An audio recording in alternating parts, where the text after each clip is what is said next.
ক্যালকাটা ইউনিভার্সিটির আন্ডারে প্রথম সেমিস্টারের ছাত্রছাত্রী আছো, তোমাদের জন্য আজকের ক্লাসটা খুবই গুরুত্বপূর্ণ।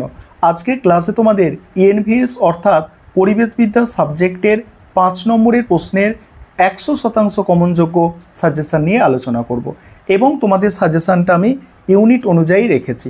তোমরা জানো তোমাদের সিলেবাসে 5টা ইউনিট আছে এবং প্রতিটা ইউনিট থেকে কোনগুলো মোস্ট ইম্পর্টেন্ট প্রশ্ন সেগুলো আজকে আলোচনা করব এবং সাজেশানের মধ্যে প্রিভিয়াস ইয়ার্সের প্রশ্নগুলোও চিহ্নিত করা আছে যাতে তোমাদের বুঝতে সুবিধা হয়।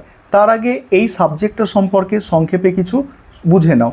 দেখো, তোমরা যারা প্রথম সেমিস্টারের ছাত্রছাত্রী আছো ক্যালকাটা ইউনিভার্সিটির, সেটা যে কোনো স্ট্রিম হতে পারে, অর্থাৎ আর্টসের হতে পারে, কমার্সের হতে পারে, সায়েন্সের হতে পারে এবং অনার্স বা জেনারেল প্রত্যেক স্টুডেন্টকে সিভ্যাক যে কোর্সটা আছে তার মধ্যে একটি সাবজেক্ট হচ্ছে ইএনভিএস অর্থাৎ পরিবেশবিদ্যা।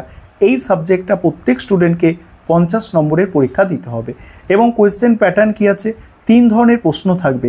এমসিকিউ প্রশ্ন 10টা থাকবে এবং 2 নম্বরের এসএকিউ প্রশ্ন 10টা, অর্থাৎ ওখানে 10 নম্বর এবং এসএকিউ 20 নম্বর, তাহলে 30 এবং বাকি থাকে 20 নম্বর।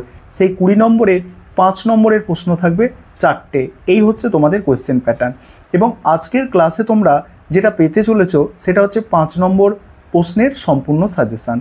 আর তোমরা যারা নতুন কলেজে অ্যাডমিশান নিয়েছো এখন থেকে তোমরা পড়া শুরু করে দাও, কারণ তোমরা জানো তোমাদের ক্লাস তো শুরু হয়ে যাচ্ছে আর কদিন পরেই, এবং তোমাদের কিন্তু এখন থেকে পড়াশোনা শুরু করতে হবে। চলো তোমরা আজকে সম্পূর্ণ সাজেশানটা দেখে নাও। আমি স্ক্রিন রেকর্ডের মাধ্যমে তোমাদের 5টা ইউনিটের টোটাল সাজেশান আলোচনা করছি। এবারে তোমরা সম্পূর্ণ সাজেশানটা দেখে নাও। প্রথমে দেখো ইউনিট 1। ইউনিট 1-এর নাম এখানে লেখা আছে, তোমরা দেখতে পাচ্ছ। ইউনিট 1 থেকে যে প্রশ্নগুলো তৈরি করবে তোমরা দেখে নাও এবং এখানে দেখো CU 2023 ডি মানে হচ্ছে ডে শিফটের কোয়েশ্চেন। আর তোমরা 2025-এ পরীক্ষা দিচ্ছ, তোমাদের জন্য 23-এর প্রশ্ন খুব গুরুত্বপূর্ণ। এবং এটা হচ্ছে দেখো এম লেখা মানে কি মর্নিং শিফটের প্রশ্ন এবং তোমাদের তো 3টে শিফটে পরীক্ষা হবে, ঠিক আছে? ডে শিফট, মর্নিং শিফট এবং দেখো ডে শিফটে পরীক্ষা হচ্ছে, মর্নিং শিফটে পরীক্ষা হচ্ছে এবং ইভিনিং শিফটে পরীক্ষা হচ্ছে, 3টে শিফটে পরীক্ষা। এখান থেকে যেগুলো স্টার দেওয়া প্রশ্ন এগুলো তোমাদের জন্য মোস্ট ইম্পর্টেন্ট এবং প্রথম থেকে তোমরা প্রত্যেকটা প্রশ্নই একটু দেখে রাখতে পারো, তবে স্টার দেওয়া প্রশ্নগুলো তোমরা খুব ভালো করে তৈরি করবে। প্রথম প্রশ্ন দেখো, পরিবেশবিদ্যার সংজ্ঞা দাও এবং এর গুরুত্ব আলোচনা করো। দ্বিতীয় প্রশ্ন, পরিবেশবিদ্যার বহুমুখিতা সম্পর্কে আলোচনা করো, এটাও ভালো প্রশ্ন। পরের প্রশ্ন, পরিবেশবিদ্যার পরিধি আলোচনা করো। তারপরের প্রশ্ন আছে দেখো, স্থিতিশীল উন্নয়নের ধারণা ও স্থিতিশীল উন্নয়নের লক্ষ্য আলোচনা করো। পরের প্রশ্ন, মিশন লাইফ ও লো কার্বন লাইফস্টাইল সম্পর্কে আলোচনা করো। তারপরের প্রশ্ন আছে সুস্থায়ী উন্নয়নের নীতিগুলি কী কী। পরের প্রশ্ন, জীবনযাত্রার সুস্থিতিকরণের সপক্ষে 5টি পরিবর্তন উল্লেখ করো। এই 2023 সালের প্রশ্ন তোমাদের জন্য মোস্ট ইম্পর্টেন্ট, আবারও বলে দিলাম। এবারে 2 নম্বর যে ইউনিট আছে দেখো, 2 নম্বর ইউনিটের নাম হচ্ছে পরিবেশবিদ্যা ও পরিবেশতন্ত্র। এখান থেকে যে প্রশ্নগুলো তোমাদের করতে হবে, প্রথম প্রশ্ন আছে বাস্তু সংস্থান, বাস্তুতন্ত্র, বাস্তুতন্ত্রের পরিষেবা কাকে বলে। দ্বিতীয় প্রশ্ন, বাস্তুতন্ত্রের গঠন ও কার্যাবলী আলোচনা করো। 3 নম্বর প্রশ্ন, খাদ্য শৃঙ্খল ও খাদ্য জালের মধ্যে পার্থক্য। 4 নম্বর প্রশ্ন, জনসংখ্যার বাস্তুবিদ্যা ও সম্প্রদায় বাস্তুশাস্ত্র কী। পরে 5 নম্বর প্রশ্ন, বাস্তুতান্ত্রিক প্রজাতির পরিবর্তন কী। 6 নম্বর, বাস্তুতন্ত্রের শক্তির বহমানতা কী। নেক্সট আছে দেখো বাস্তুতন্ত্রে, এই দুটো প্রশ্ন মোস্ট ইম্পর্টেন্ট কারণ এটা 23-এর প্রশ্ন। বাস্তুতন্ত্রে ওয়াই আকারের শক্তি প্রবাহের মডেল ব্যাখ্যা করো। বাস্তুতান্ত্রিক সাকসেশন বলতে কী বোঝো। তারপরে আছে একটি ডেট্রিটাস খাদ্য শৃঙ্খলের ছবি এঁকে বর্ণনা করো। ডেটটি ভোরা কাকে বলে উদাহরণ দাও। এই গেল তোমাদের ইউনিট 2। এবার 3 নম্বর ইউনিট আলোচনা করব। তার আগে একটা বিষয় তোমাদের বলার আছে, বিগত বছরগুলির মতো এবছরেও তোমাদের জন্য অনলাইন কোচিং ক্লাস শুরু হয়েছে। তোমরা যদি কেউ পেড ব্যাচে অ্যাডমিশন নিতে ইচ্ছুক থাকো, নিচে যে নম্বর দেখতে পাচ্ছ এই নম্বরে যোগাযোগ করে তোমরা পেড ব্যাচে অ্যাডমিশন নিতে পারো। এবার 3 নম্বর ইউনিট থেকে প্রথম প্রশ্ন, অপুনর্ভব ও পুনর্ভব সম্পদ কাকে বলে এবং তারপরের প্রশ্নটা কী আছে, এই পুনর্ভব এবং অপুনর্ভব সম্পদের পার্থক্য, ঠিক আছে? তারপরের প্রশ্ন দেখো, তারপরের প্রশ্ন আছে ভূমিক্ষয় ও মরুকরণের কারণ আলোচনা করো। পরের প্রশ্ন, অরণ্য সম্পদের গুরুত্ব, অরণ্য হ্রাসের কারণ ও ফলাফল। নেক্সট, বন উজাড়ের কারণ ও এর প্রভাব লেখো। তারপরে দেখো খরা ও খরার কারণ। নেক্সট, জলসম্পদ নিয়ে অন্তর্রাজ্য বা অন্তর্রাষ্ট্রীয় সংঘাতের উদাহরণ দাও। সবুজ শক্তি কি, প্রাকৃতিক সম্পদ অ্যাকাউন্টিং কি, তার সঙ্গেই আছে। তারপরে দেখো এগুলো 23-এর প্রশ্ন, মানেই মোস্ট ইম্পর্টেন্ট প্রশ্ন। এখানে দেখো কি আছে, বিকল্প শক্তির উৎস হিসাবে জৈব ভরের গুরুত্ব সংক্ষেপে আলোচনা করো। পরের ওর সঙ্গেই আছে মরুকরণ সম্পর্কে সংক্ষিপ্ত টিকা লেখো।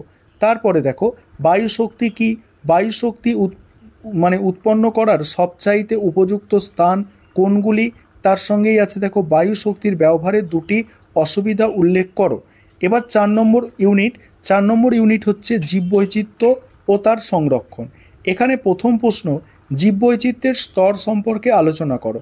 এখানে 3টে স্তর তোমাদের দিতে হবে, জিনগত বৈচিত্র্য, প্রজাতিগত বৈচিত্র্য আর হচ্ছে বাস্তুতান্ত্রিক বৈচিত্র্য। তারপরের প্রশ্ন আছে দেখো, তারপরের প্রশ্ন, বায়োডাইভার্সিটি হটস্পট।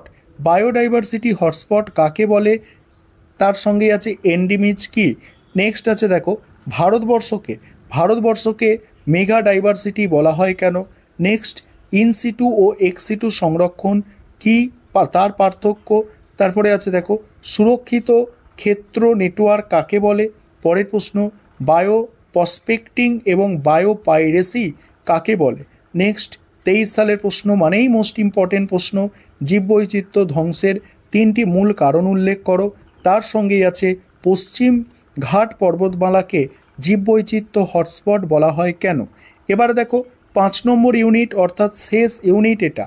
এখানে ইউনিটটার নাম হচ্ছে পরিবেশ দূষণ, অর্থাৎ দূষণ সম্পর্কে তোমাদের এখানে পড়াশোনা করতে হচ্ছে। এখানে দেখে নাও প্রশ্ন, পরিবেশের বিভিন্ন প্রকার দূষণ সম্পর্কে আলোচনা করো।